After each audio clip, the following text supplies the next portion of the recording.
Let's walk through what the first 24 hours of any trip I take looks like.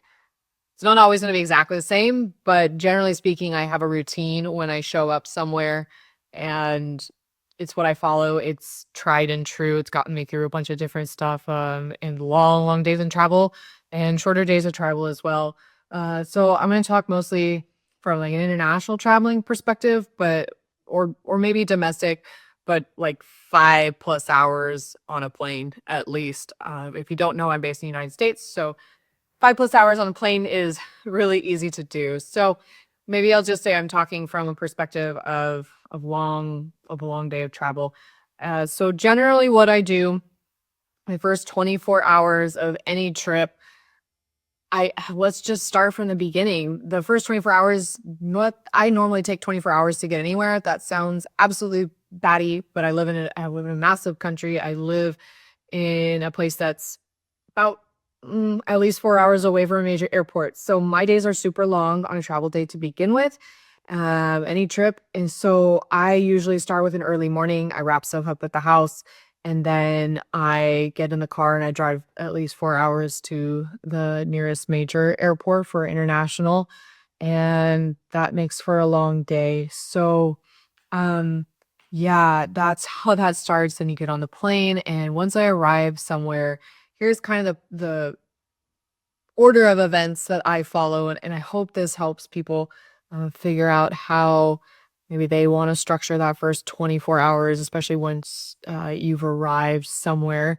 Just quick side note, if you haven't met her yet, this is my little helper. This is Munch. She's my tabby. She likes to be here with us, and I wish she could talk for me. That'd be great. But she's at least supportive. She sits here. So all that to be said, back to the topic. When I arrive somewhere, the first thing I do is I find food. God bless plain food, but I'm usually asleep on an airplane and I've had a lot of plain food. I'm just kind of over it. Sorry. Sorry, airlines, but I just kind of am. So, all that to be said, I usually find food. It's usually something light. Keep in mind, you're going to be not necessarily jet lagged, but your time is difference is going to cause your body to be off. It takes me a couple days for my stomach to catch up with the rest of uh well, just me. Sleep's not so much a problem, but my stomach clock is always a little bit delayed. So I usually find something light and then I get to my accommodation, I check in and I rest. A lot of people will tell you, "Oh, don't rest, don't fall asleep. It's so bad for jet lag." And maybe it is. Wouldn't know. I sleep on airplanes, so I arrive usually very rested to begin with. I don't necessarily sleep when I get to my accommodation, but I do rest. I think it's very important to take some time to just decompress. Traveling takes a lot of energy out of you, both physically and mentally, especially the mental part. And it's nice to just have a moment for you when you arrive wherever it is. There's going to be a lot of excitement, especially if you're in a new place, which is great. And you're going to want to just run out and see the sights, but that's not necessarily the best thing you could do. I think it's so important to just rest, get centered, get sorted, and take a moment to breathe. Take a shower. You've been traveling. You've been exposed to all sorts of goodness knows what. So I always take a moment for me when I get somewhere new. I try not to hit the ground running. That being said, I on this next trip I am hitting the ground running, but rest. That's probably the number one thing that I would recommend in the first 24 hours of your travel. Once you feel like you've rested and you're sorted, I definitely would go out and find a real meal. Go out somewhere that's maybe I would suggest kind of local-ish, somewhere that you can sit, watch the world go by, have a good meal, and still continue kind of to relax and adjust and just have a moment to appreciate where you are and that you're in a new place and you have this opportunity. I think that's so important. And from there, depending on the time of day of where you've shown up, where you've traveled to, it really depends. A lot of times I show up later in the day, so I will go have a evening meal and then I will maybe walk around a little bit, enjoy the fresh air, get the blood flowing after having sat on an airplane in a cramped pace for a long, long time. Um, and I just kind of enjoy it. I'll go back, I'll continue to decompress. If I haven't already showered, I'll shower again or shower for the first time, I guess, in this case. And then I try to get back into my routine. Obviously I can't have the same routine that I have at home, but I do try to just kind of relax and get back into that normal state. I think that helps with adjusting, especially for different time zones. I think that helps adjust. Just everything is not just your sleep, it's your whole body's rhythm.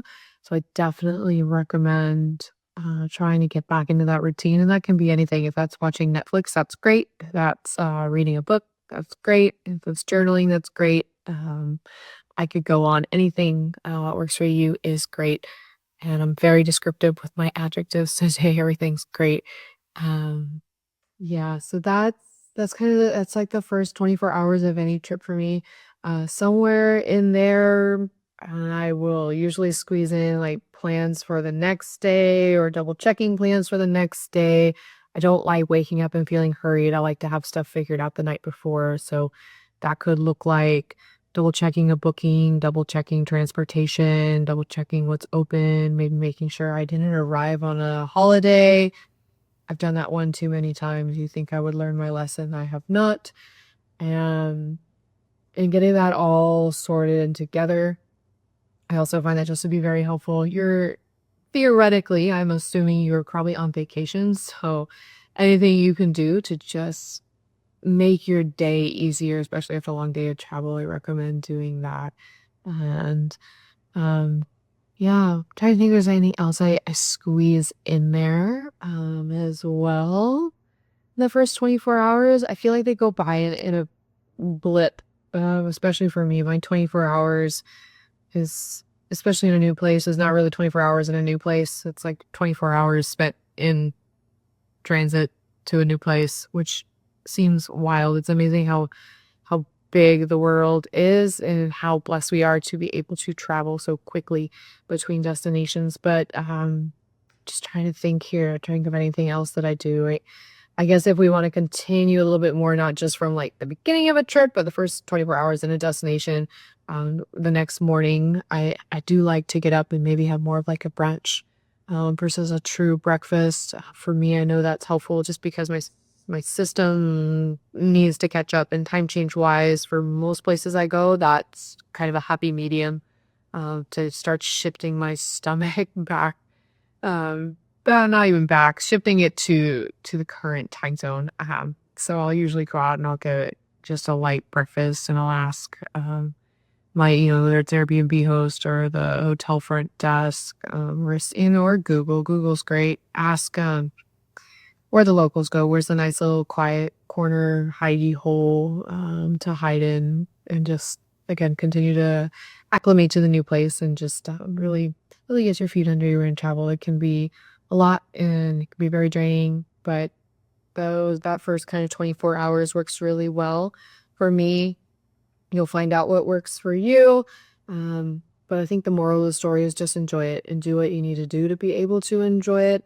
It's such a privilege to travel, and try not to waste, or feel like you've wasted any moment of it. I don't think that's ever possible to waste time when you're traveling. You gotta appreciate all of it. But these things, your first 24 hours, I think will really help.